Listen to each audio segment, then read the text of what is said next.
Hi there, this is John Wilkinson again from History Made Easier, with a presentation on the birth of the League of Nations. The League of Nations was meant to be the centrepiece of the peace settlements, the means by which the settlements themselves would be upheld and future peace ensured. That's why President Wilson, whose idea, of course, it was, insisted that the League be the first issue to be discussed. But the Big Three showed their differences straight away, and the League did, indeed, suffer from a very difficult birth. No matter what, it seemed the League would have a very difficult beginning.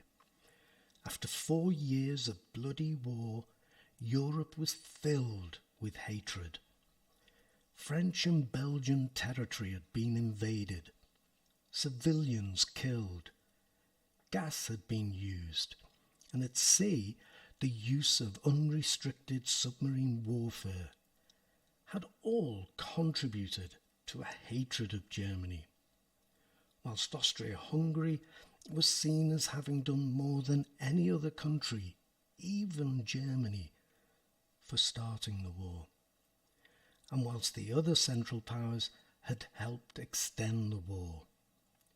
So it was that the treaties were going to add their own issues, with the losing countries punished.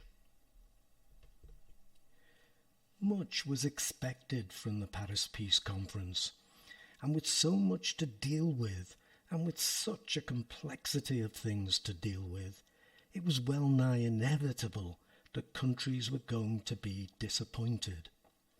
But the losing countries were first left feeling shocked, and very soon after, furious. And in addition to the loss of territory, the reparations and the military terms imposed on all of them, the losing countries would not be allowed to join the League until they had proven themselves, whilst the successor states were left with large minorities from those losing countries, Germans, Austrians, and Hungarians. And the League was established to keep the peace and to uphold the treaties. When no sooner had the treaties been signed than revisions were being called for. In fact, even the winners were not satisfied, Italy for one, whilst the whole idea of disarmament appeared naive too. Who was going to disarm first? The League suffered an immediate body blow when the American Senate refused to ratify the peace treaties and to join the League of Nations. This was such a blow not just because the League was President Wilson's personal idea, his big idea, forced onto a reluctant Britain and France as the only way in which any settlement with American involvement could be reached, but American involvement, backed by its economic and military might, was absolutely vital in order to ensure the League had clout, the ability to enforce its will.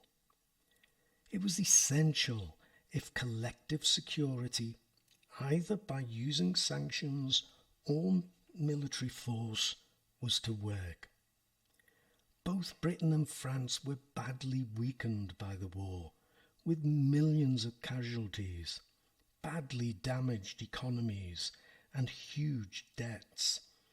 Neither were in a position to police the world, and neither were particularly neutral when it came to matters related to Germany, Austria, Hungary, or Turkey. The League had been foisted on them by President Wilson. They hadn't seen it as necessary, and their priorities lay elsewhere, and for each of them in different directions. France was still obsessed with Germany, whilst Britain was more concerned to recover its position as a trading nation and ensure that its empire held together. And even if Britain and France were in a position to enforce the will of the League, would they be prepared to do so if America might benefit? Sanctions imposed by Britain and France, and military action for that matter, could leave the door open for America to benefit from. But what of the other countries who weren't members? The losing countries, but also the Soviet Union. Given the likelihood of disputes after so many border changes, would it not have been wiser to have the losing countries as members from the start? After all, it is within the League that open discussions were supposed to take place, replacing the secret diplomacy that had led to war. And the same with Russia, especially as it not only bordered Europe, but China too.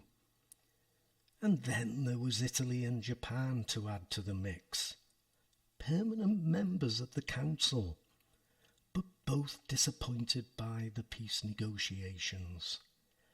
Japan felt with justification that it had been treated as racially inferior, and Italy was so aggrieved with the treaties and the amount of territory it had gained from them that it referred to its mutilated victory.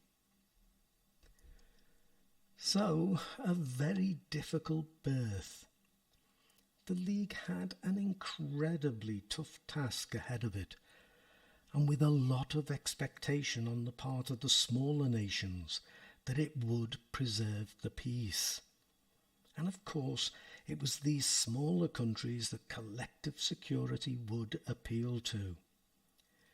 I'm always saying how context is very important in history. And I think this presentation gives us some idea of the context the League was going to operate in. Of course, it also goes to show the importance of linking our topics too.